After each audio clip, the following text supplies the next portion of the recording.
Olá, vamos falar sobre didática do ensino. Vamos começar fazendo uma apresentação do que será esse nosso módulo de ensino. Nesse módulo, nós estudaremos a respeito da didática geral para o ensino superior, assunto importante para a ação docente em virtude da grande relevância pedagógica e científica do tema. Assim, com a intenção de dinamizar o ensino tradicional com métodos práticos e funcionais, no desejo de revitalizar o próprio papel dos professores na formação de estudantes para o trabalho e exercício da cidadania. Ao longo desta disciplina, buscaremos explicitar a importância da didática para o contexto da escola e como ferramenta de planejamento profissional para a educação no contexto escolar, para a formação do cidadão no mundo atual.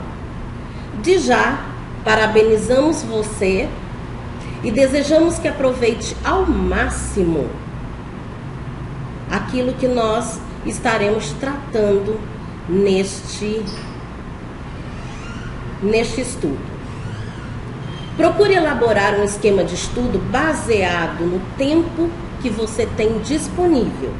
É importante que você aprenda a administrar o seu tempo para que você obtenha melhores resultados ao final desta disciplina.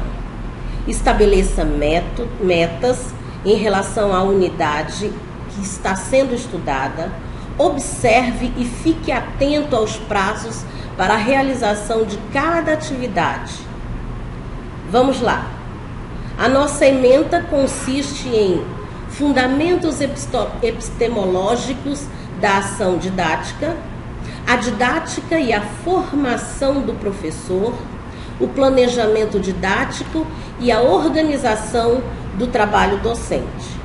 Começaremos falando sobre os fundamentos epistemológicos da didática.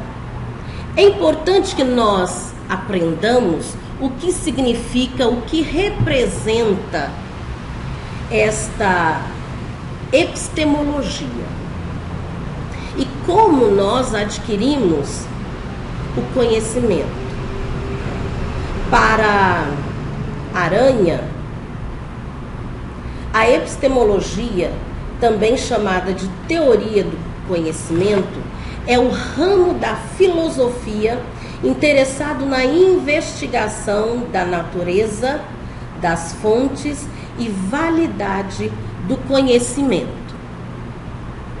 O termo epistemologia, portanto, vai ser adquirido por uma característica ou por um caráter mais crítico sobre o estudo do conhecimento.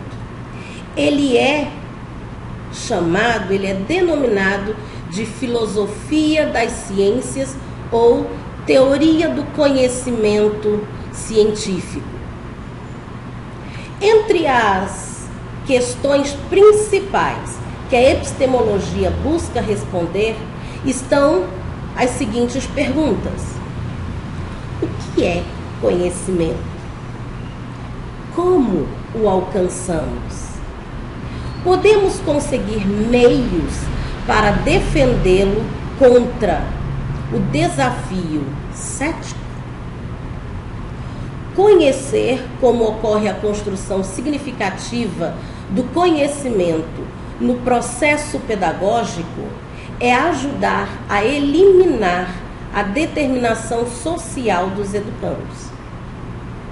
Desta forma, para o professor, este conhecimento é imprescindível, a fim de melhor saber como interagir com o educando e com o conhecimento, no sentido de favorecer seu desenvolvimento e sua emancipação humana na sociedade. Becker declara que quando o professor seleciona o conteúdo da disciplina, que ele vai ensinar, quando o professor decide pelo método e pelos procedimentos de ensino, quando enfrenta as dificuldades de aprendizagem de seus educandos, está pressupondo algumas questões epistemológicas. Dessa forma, as escolhas que se façam, quer acerca de qual conteúdo priorizar, qual método utilizar para desenvolver as atividades de ensino e aprendizagem, qual instrumento de avaliação vai ser utilizada, não são neutros. Eles estarão sempre sendo conduzidos por determinados valores, por determinadas concepções epistemológicas que, traduzidas didaticamente, fazem avançar, retardar ou até impedir o processo de construção deste conhecimento. As teorias ligadas ao conhecimento são o empirismo, o inatismo e o interacionismo. O empirismo está centrado na pessoa do educador, do professor. O inatismo está centrado na pessoa do educando, do aluno. E o interacionismo, como a própria palavra diz, está intimamente relacionada com a atuação do professor, a atuação do educador e a atuação do educando. Vamos então observar o papel do professor na arte de dominar e garantir a transmissão do conteúdo. Para falar sobre este tema, vamos observar então a questão empirista, ou a questão empírica, que está centrada na pessoa do professor. Para esta função epistemológica, o papel do professor consiste em dominar e garantir a transmissão do conteúdo que é pré-definido e que constitui o próprio fim da existência escolar. Compete ao professor, portanto, informar e conduzir seus educandos em direção aos objetivos que lhes são externos, por serem os valores escolhidos pela escola, necessários para a sociedade em que este vive. O estudioso deste tema, Becker, declara que a visão empirista de inteligência, a ênfase na visão empirista de inteligência, a ênfase está na conversão, ou seja, na transformação pelos benefícios da experiência de nossa forma de aprender ou resolver os problemas. Trata-se, portanto, de criar hábitos, rotinas e procedimentos que serão favoráveis à aprendizagem.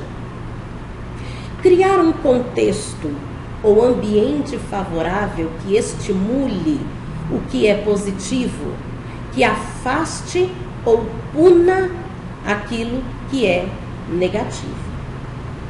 O papel do adulto ou das pessoas responsáveis, neste caso, é o de criar regras ou normas que delimitem ou definam o que deve ser feito em favor do que se quer realizar. Apesar de que no discurso haja uma rejeição a essa postura, no cotidiano da escola verificamos que esta é a ação mais presente. Talvez nem tanto pela vontade do educador em si, mas uma vez que não se sabe como efetivar uma prática diferente, nós acabamos caindo naquilo que costumeiramente chamamos de aula expositiva. É importante, então, ficarmos atentos e refletirmos como estamos encaminhando o nosso trabalho com o conhecimento, pois revelamos por meio de nossa prática docente o que estamos fazendo. Veja bem, nossas posturas pedagógicas, nossos saberes experienciais ou práticos, nossos saberes curriculares, os saberes da formação profissional, os saberes didáticos e pedagógicos, os referenciais teóricos, a concepção de avaliação e de planejamento. Enfim, a nossa concepção de ensinar e de aprender. Para Paulo Freire, nessa epistemologia, o professor se torna um especialista em transferir conhecimento. Sendo assim, o professor não desenvolve algumas das habilidades necessárias e indispensáveis para a produção do conhecimento. A reflexão, a crítica, a curiosidade, a inquietação, a incerteza. Todos estes elementos são indispensáveis ao sujeito que está em fase de aprender, está em busca de aprender.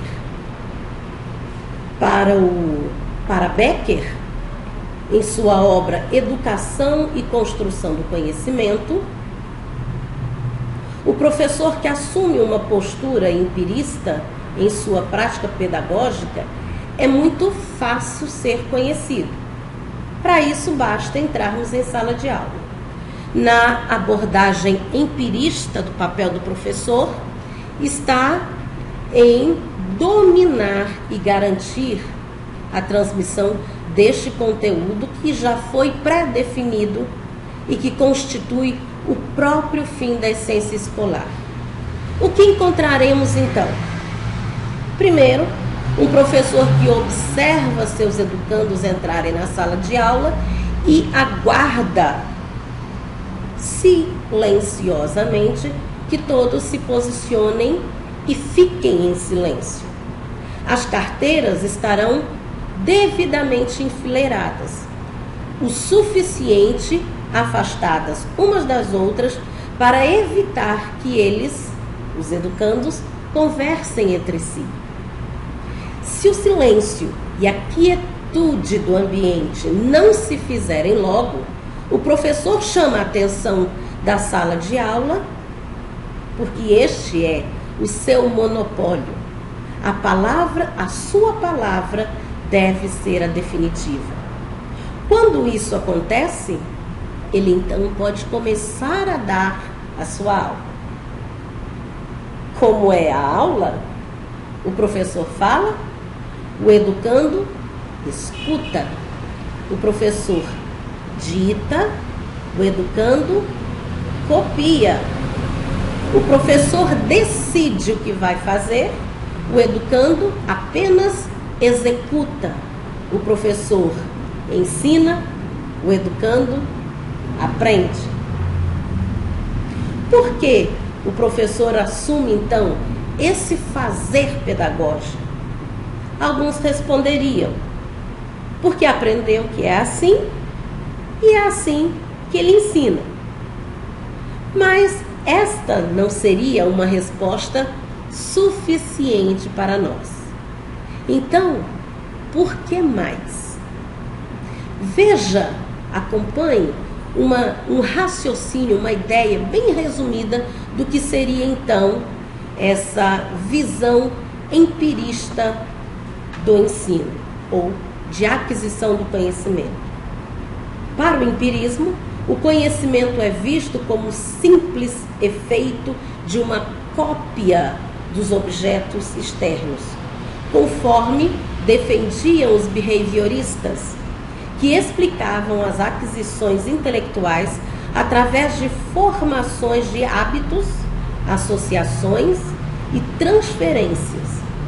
Numa tal perspectiva, o conteúdo da inteligência vem de fora para o sujeito, e para isso basta ele assimilar passivamente esta realidade. Pavlov e Skinner pensam e constituíram esta ideia. Vamos passar para uma outra fundamentação epistemológica chamada de apriorismo ou inatismo. A fundamentação epistemológica fundada no apriorismo ou inatismo, diferentemente do empirismo, apresenta uma pedagogia centrada no educando. Uma das ideias bem difundidas é aquela que concebe a inteligência como uma capacidade, dom ou vocação que possuímos independentemente de nossos esforços ou dos nossos ensinamentos, aqueles que recebemos na escola ou na vida, segundo Macedo. A concepção inatista, então, tem como pressuposto que as qualidades e capacidades básicas de cada ser humano, sua personalidade, seus valores, hábitos e crenças, sua forma de pensar, suas reações, as reações emocionais e mesmo sua conduta social, já se encontram basicamente prontas por ocasião do seu nascimento. Elas sofrerão pouca diferenciação qualitativa e quase nenhuma transformação ao longo da existência. Nessa tendência, existe uma preocupação com problemas psicológicos, estudos sobre o desenvolvimento emocional, cognitivo e criativo. O sujeito é percebido como indivíduo único, com capacidades cognitivas e emocionais subjetivas. Um ser inacabado, com necessidades individuais, mas pertencente a um meio coletivo. Vamos repetir essa ideia. O sujeito é percebido como um indivíduo único, com capacidades cognitivas e emocionais subjetivas, um ser inacabado, com necessidades individuais, mas pertencente a um meio coletivo. Nesta concepção de conhecimento, acredita-se que se conhece porque já se traz algo, ou seja, inato ou programado na bagagem hereditária, para amadurecer mais tarde em etapas previstas, chamadas apriorismo. Segundo Becker, esta epistemologia acredita que o ser humano nasce com o conhecimento já programado na sua herança genética. A interferência do meio físico ou social deve ser reduzida ao mínimo. A partir dessa perspectiva, a educação surge como um processo de atualização no sentido de tornar presente o que cada um já tem em potencial. O papel do professor, então, deve ser de investigador, de orientador, levando o educando a trabalhar o mais independente possível. Para esta abordagem, cabe ao professor organizar e coordenar as situações de aprendizagem, adaptando suas ações às características individuais de seus educandos para desenvolver suas capacidades e habilidades intelectuais, uma vez que isso constitui os seus dons inatos. Becker diz que o professor é um auxiliar do educando, o seu facilitador. O educando já traz um saber que ele precisa, apenas traz a consciência, organiza ou ainda, se for o caso, rechaça o conteúdo que vai ser repassado a partir deste momento de ensino e aprendizagem. O professor deve interferir o mínimo possível, pois a ênfase está posta na atividade, na motivação, no interesse do educando, no respeito às diferenças individuais. A função do professor, portanto, deve ser de orientar a sua aprendizagem. Cabe também ao professor a função de evitar uma rotina, a fixação de respostas e hábitos já prontos, pré-estabelecidos. Para isso, ele há de propor problemas sem dar ao seu educando as soluções, de forma que este assuma apenas o papel de investigador, orientador.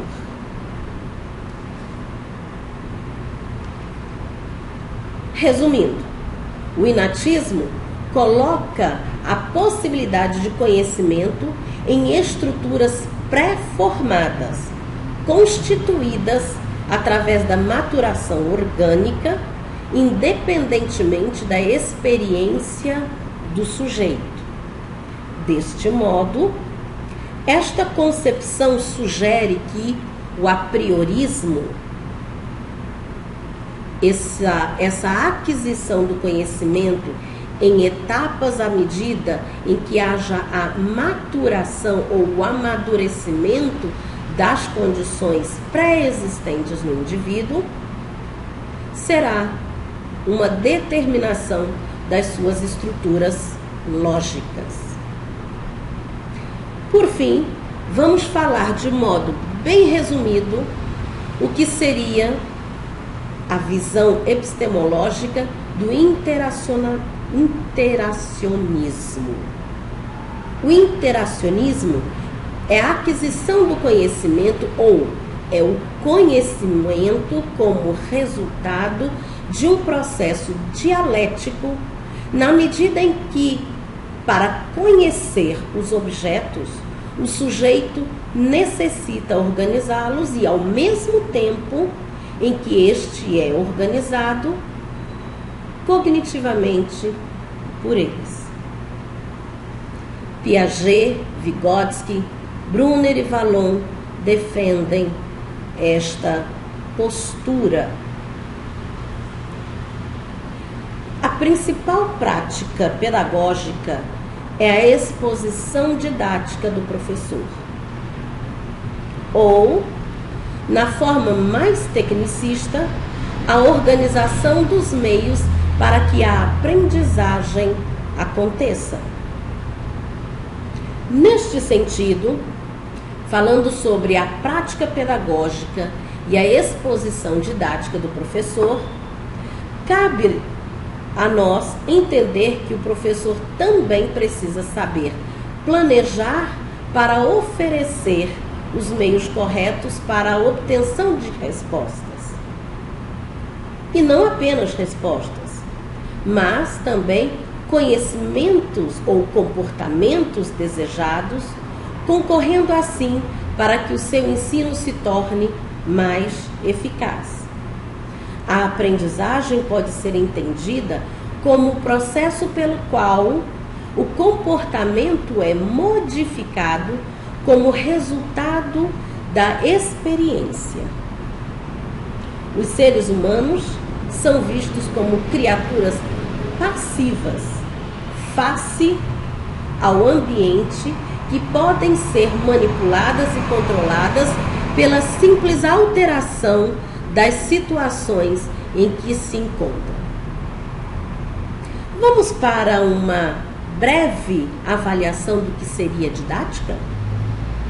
Segundo o dicionário, didática é a arte de transmitir conhecimentos, a técnica de ensinar. É a parte da pedagogia que trata dos preceitos científicos que orientam a atividade educativa de modo a torná-la mais eficiente. Quais são, então, os obstáculos epistemológicos enfrentados pelo professor no ensino?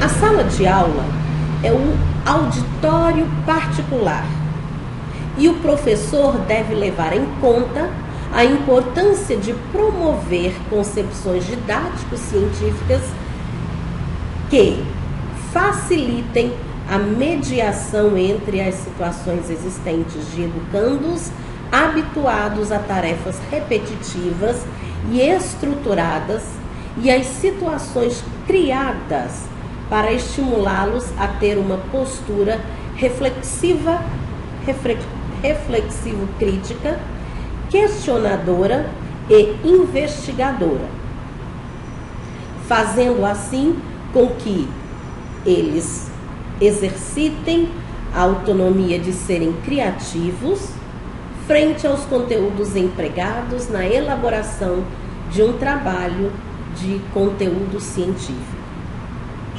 A questão dos obstáculos epistemológicos enfrentados pelo professor deve, então, preceder a uma análise das consequências deste problema. Um docente, um professor, um educador que professe uma metodologia empirista não consegue, em função de sua concepção epistemológica, avançar pedagogicamente. O professor não consegue exprimir com exatidão e consciência as questões a serem debatidas sem clara definição dos temas discutidos. Ele prejudica a apreensão e compreensão do conteúdo, inviabiliza a problematização de certas abordagens. Afinal, como posso questionar aquilo que eu não compreendo? Um dos passos mais importantes da interpretação é a crítica. Esta crítica visa a formulação de um juízo crítico, de uma tomada de posição, de uma avaliação daquilo que se recebeu em termos de conhecimento. O estágio de amadurecimento intelectual do educando vai, então, ajudar a passar por esta fase mais delicada, por exemplo, na interpretação de um texto. É necessário que o professor compreenda e indague se a sua prática pedagógica viabiliza a formação de um indivíduo somente para atender às demandas do mercado de trabalho ou se também possibilita a este indivíduo desvelar as complexidades existentes na prática social, constituindo-o sujeito ator de sua comunidade. Vamos concluir esse estudo, esta parte do estudo, desafiando-nos na área da educação. E o desafio é, especificamente, o conhecimento das teorias epistemológicas, no sentido de oferecer instrumentos que possam enriquecer e depurar o senso comum, adquirindo assim a capacidade reflexiva para indagar as relações sociais no desenvolvimento do processo de ensino-aprendizagem. Nós, professores, nós, educadores, a partir do momento que temos o conhecimento epistemológico das concepções, todas elas, de aquisição do conhecimento, podemos mais facilmente nos posicionar e assim fazermos as nossas opções no momento ou no ato do ensino. Nós vamos concluir aqui este momento e continuaremos falando sobre didática do ensino numa próxima oportunidade.